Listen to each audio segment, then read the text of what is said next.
Shohei Ohtani is the biggest sports free agent to hit the open market since LeBron James made his iconic decision to sign with the Miami Heat on national TV in 2010. Some experts predict that Shohei will sign a deal worth up to $500 million this offseason, which would be the richest in baseball history, and rightfully so. Hello, I like money. In 2023, this man hit 44 home runs, had a batting average over 300 while maintaining a 3.14 ERA on the mound. He also won his second MVP in the last 3 years. There's nothing this man can't do on a baseball diamond, and only being 29 years old, he's still in the prime of his career, and we could see a huge list of suitors trying to sign the Japanese superstar. That's why today we're going to talk about the top 5 locations of where Shohei could sign this offseason, why he might sign there, and what they have to offer. Starting out with number 5, the unlikely contender, we got the Atlanta Braves. It's already came out that the Braves and Ohtani are intrigued by each other, but it wouldn't be for that record-setting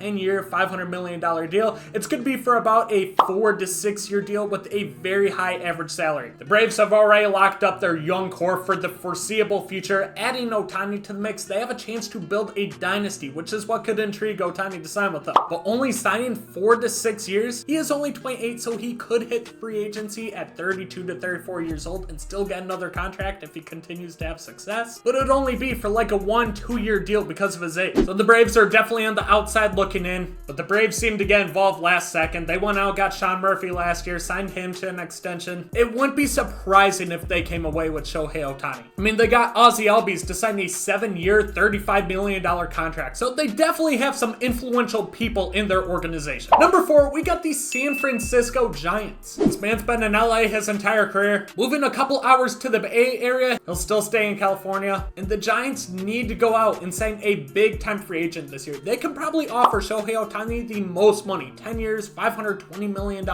I feel like they're going to be aggressive in the pursuit for him. They got decent farm system. They got decent prospects coming up. Good rotation. Offense needs some work. Adding Ohtani to the mix automatically makes them a contender in the NL West, where now you already got the Dodgers, who are a juggernaut. Diamondbacks made World Series last year. Padres have gone out and made moves the last couple of years. So I really don't think they want to be bottom dwellers with the Rockies for too much longer. But remember, it was rumored that the Giants had a deal agreed upon with Arson Judge to come to the Bay Area for $360 million, only to see that fall out and he go re-sign with the Yankees. Then they had a deal agreed upon with Carlos Correa, only to see him fail his physical and he go sign with the Mets, fail that physical, then go sign with the Twins. It was rumored to be a 13-year deal worth $350 million.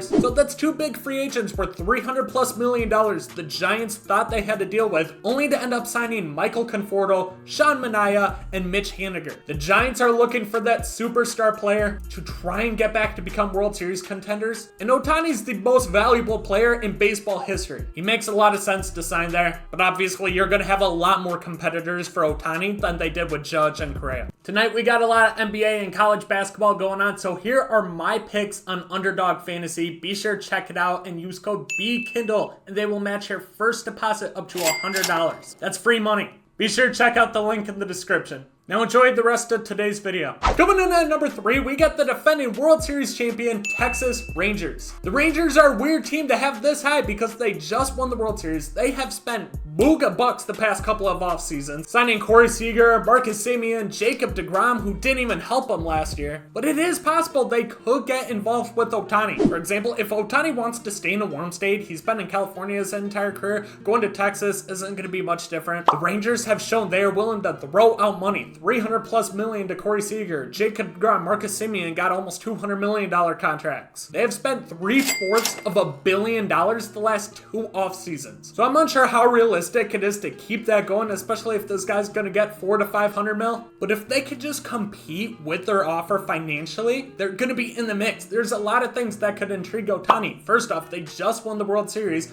Ohtani's gonna want to go to a winner. He hasn't been on one his entire career. So I think just coming off a World Series victory is very influential in that regard. And Texas is also only one of 2 states with MLB teams that don't have a state income tax. You got Texas, you got Florida. You damn know the Marlins and the Rays aren't going out to sign Ohtani. The Rangers might. You sign him to a $500 million contract, he's going to be seeing a lot more of that and have a lot less of it go to taxes than it would be if he signed with another big market team like one of the LA teams Dodgers or San Francisco. So more money in your pocket's always a good thing. So even though the Giants and the Rangers have legitimate shots at signing Ohtani, I still think they're also on the outside looking in. Of the top two that I think he's going to go to, start out with number 2, the Chicago Cubs. Man, I would hate if this happened. The last thing in the world as a Brewers fan I want to see is Ohtani go to the Cubs for the next 10 years, especially after Counsell left us for them. But the Cubs seem like they're going to be active this offseason for the first time in a long time. They've usually not dished out big time contracts, which is weird with how big of a market size they actually have. You would think they'd be able to go out and sign those $300 million contracts. Their largest contract in the history of their 100+ year franchise is Jason Hayward, who signed for 8 years, $184 million. But just last year, they went out and signed Dansby Swanson to a really big deal. 7 years for $177. That's second in their franchise history. And going out and getting Craig Counsell for 5 years, $40 million, you don't dish out $8 million a year to your manager or $40 million over the course of that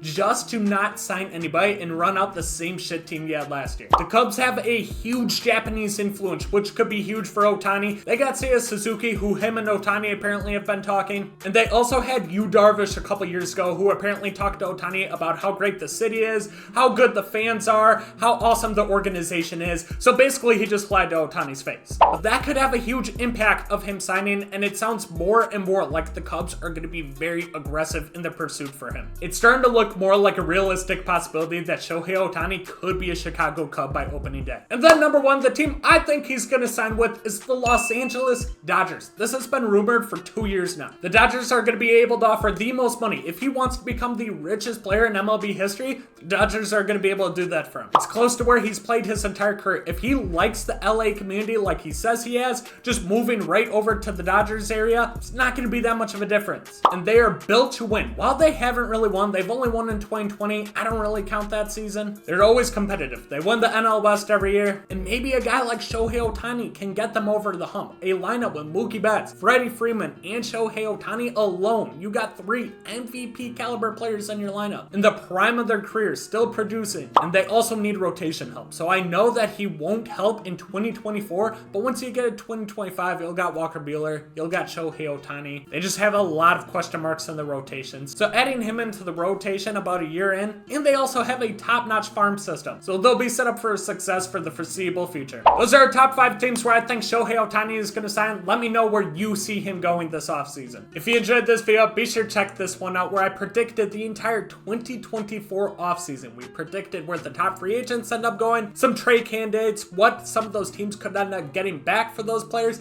and then a few surprises that we might, just might, see as the offseason progresses. Be sure to check that one out.